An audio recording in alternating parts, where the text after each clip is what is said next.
আসসালামু আলাইকুম বন্ধুরা, আজ আমি পাকা আমের শুরুতেই পাকা আম দিয়ে খুবই সহজভাবে ম্যাঙ্গো স্পঞ্জ কেক তৈরি করে দেখাবো। আশা করছি আপনাদের সকলের ভীষণ ভালো লাগবে। আর বাচ্চা থেকে বড় সবাই কিন্তু কেক খেতে ভীষণ পছন্দ করে। তো চলুন আজকের এই রেসিপিটা প্রথম থেকে শেষ পর্যন্ত দেখতে থাকুন। রেসিপিটা ভালো লাগলে অবশ্যই লাইক কমেন্ট শেয়ার করতে ভুলবেন না, আর চ্যানেলটি সাবস্ক্রাইব করে রাখার অনুরোধ রইল। তাহলে চলুন শুরু করা যাক। তো বন্ধুরা দেখুন, এখানে আমি একটি মিক্সিং বলে আগে থেকে দুটো ডিম ফাটিয়ে নিয়েছি। এর মধ্যে দিয়ে দিচ্ছি স্বাদ মতো লবণ, তারপরে দিয়ে দিচ্ছি চিনি। এখানে আমি হাফ কাপ চিনি গুঁড়ো করে নিয়েছি। আপনারা চাইলে গোটা চিনিও দিতে পারেন, তবে গুঁড়ো করে দিলে খুব সহজেই তাড়াতাড়ি মিশে যায়। এখন আমি একটি হ্যান্ড উইচ দিয়ে খুব ভালো করে মিক্স করে নেব। আপনাদের হাতের কাছে হ্যান্ড উইচ না থাকলে আপনারা কাঁটা চামচ দিয়েও কিন্তু এইভাবে মিক্স করে নিতে পারেন। খুব ভালো করে কিন্তু মিক্স করে নিতে হবে, এর মধ্যে যেন কোনো রকম দলা পেকে না থাকে সেদিকে লক্ষ্য রাখতে হবে। দেখুন বন্ধুরা, খুব ভালো করে আমি মিক্স করে নিয়েছি। এখন আমি এর মধ্যে দিয়ে দেব 2 টেবিল চামচ সাদা তেল।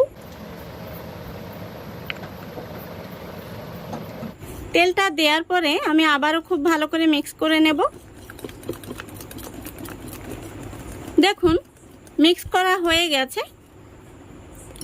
এখন আমি এখানে একটি মোটা সাইজের পাকা আম ছোট টুকরো করে কেটে নিয়েছি।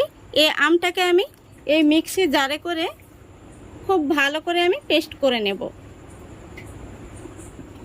দেখুন আমটাকে আমি খুব সুন্দর করে পেস্ট করে নিয়েছি। এখন আমি এইভাবে চামচ দিয়ে বের করে দিয়ে দেব। এর মধ্যে কিন্তু কোনো রকম জল দেওয়া যাবে না, নইলে পাতলা হয়ে যাবে। এবার আমি আমের পিউরিটা খুব ভালো করে মিক্স করে নেব। তো বন্ধুরা এই পর্যায়ে বলছি, আমার চ্যানেলে কেউ প্রথম হয়ে থাকলে অবশ্য ভিডিওটিতে একটি লাইক দিয়ে সম্পূর্ণ ভিডিওটি দেখার চেষ্টা করবেন, আর ভালো লাগলে অবশ্যই চ্যানেলটিকে সাবস্ক্রাইব করে পাশে থাকবেন। দেখুন খুব সুন্দরভাবে আমি আমের পিউরিটা মিক্স করে নিয়েছি। এবার আমি এর মধ্যে দিয়ে দিচ্ছি 1 কাপ ময়দা। ময়দাটা আমি একসঙ্গে দিচ্ছি না, অল্প অল্প করে দেব আর মিক্স করে নেব।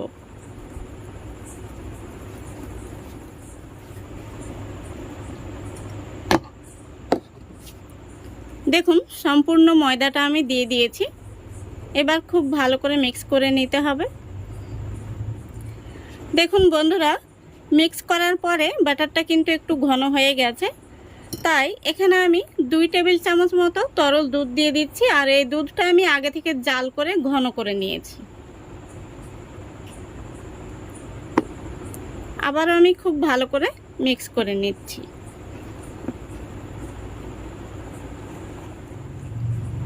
দেখুন খুব ভালো করে মিক্স করে নিয়েছি। এখন আমি এর মধ্যে দিয়ে দিচ্ছি 1 চামচ বেকিং পাউডার আর হাফ চামচ বেকিং সোডা।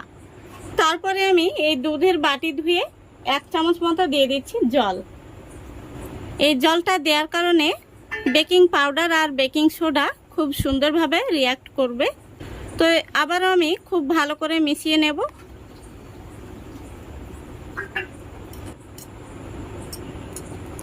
দেখুন খুব ভালো করে আমি মিশিয়ে নিয়েছি।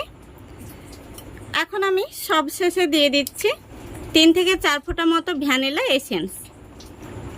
আপনাদের হাতের কাছে ভ্যানিলা এসেন্স না থাকলে সামান্য পরিমাণে এলাচের গুঁড়ো দিয়ে দেবেন, তাতে করেও সুন্দর একটি ফ্লেভার আসবে। দেখুন ভ্যানিলা এসেন্সটা দেওয়ার পরে আমি আবারও খুব সুন্দরভাবে মিশিয়ে নিয়েছি। আর আমাদের কেকের ব্যাটারটা কিন্তু একদম রেডি হয়ে গেছে।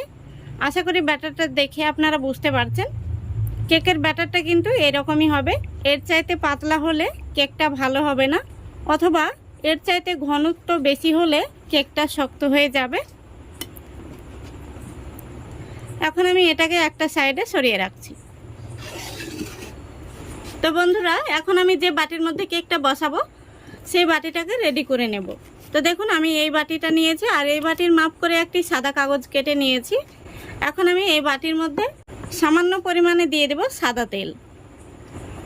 তারপরে তেলটাকে আমি হাত দিয়ে খুব ভালো করে বাটির চতুর্দিকে লাগিয়ে নেব। তারপরে আমি যে কাগজটা কেটে নিয়েছি সেই কাগজটা বসিয়ে দিচ্ছি। আবার আমি কাগজের উপরেও এইভাবে তেলটা মাখিয়ে নেব। বাটিটা কিন্তু একদম রেডি হয়ে গেছে। এখন আমি আগে থেকে যে কেকের ব্যাটারটা তৈরি করে রেখেছি সেই কেকের ব্যাটারটা বাটির মধ্যে দিয়ে দেব। ব্যাটারটা আমি উপর থেকে ঢেলে দিচ্ছি। দেখুন বন্ধুরা, সম্পূর্ণ ব্যাটারটা আমি ঢেলে নিয়েছি। এখন আমি এইভাবে একটু ট্যাপ করে নেব, যাতে ভেতরে বাতাস থাকলে বাতাসটা বেরিয়ে যায়।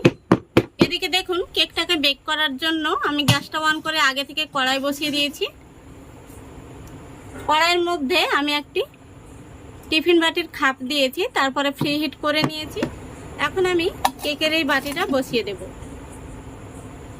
তারপরে আবারও আমি এই বড় সাইজের গামলাটা দিয়ে খুব ভালো করে ঢেকে দিচ্ছি। এবার আমি গ্যাসের ফ্লেমটা একদম লো ফ্লেমে করে দিয়ে পুরো 40 মিনিট বেক করে নেব।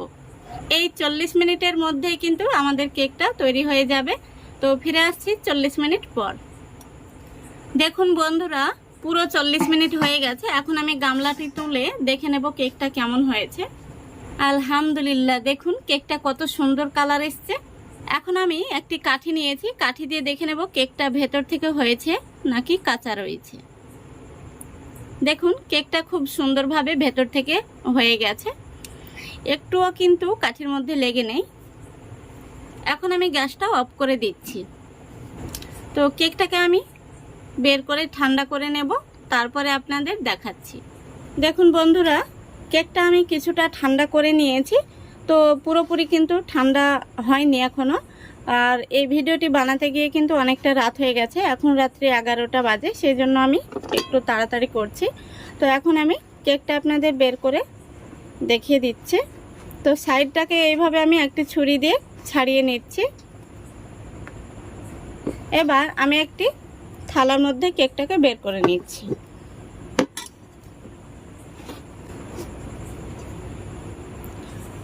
দেখুন খুব সহজেই কিন্তু কেকটা বের হয়ে চলে এলো। এখন আমি যে কাগজটা দিয়েছিলাম সেই কাগজটা তুলে নিচ্ছি। দেখতে পাচ্ছেন কেকটা কত সুন্দর কালার এসছে। কেকটা কিন্তু পুড়েও যায়নি। কেকটা আমি আপনাদের কাছে থেকে দেখিয়ে দিচ্ছি। দেখুন কত সুন্দর হয়েছে। তো বন্ধুরা, এই পাকা আমের মরশুমে আপনারা একবার হলেও পাকা আম দিয়ে ম্যাঙ্গো কেক বানিয়ে দেখবেন। খেতে ভীষণ ভালো লাগে, বাচ্চা থেকে বড় সকলেই কিন্তু খুবই পছন্দ করবে। আর দেখলেন তো, বানানো কিন্তু খুবই সহজ, আপনারা যে কেউ বানিয়ে নিতে পারবেন। এখন আমি আপনাদের কেকটা কেটেও দেখিয়ে দিচ্ছি ভেতর থেকে কেমন হয়েছে।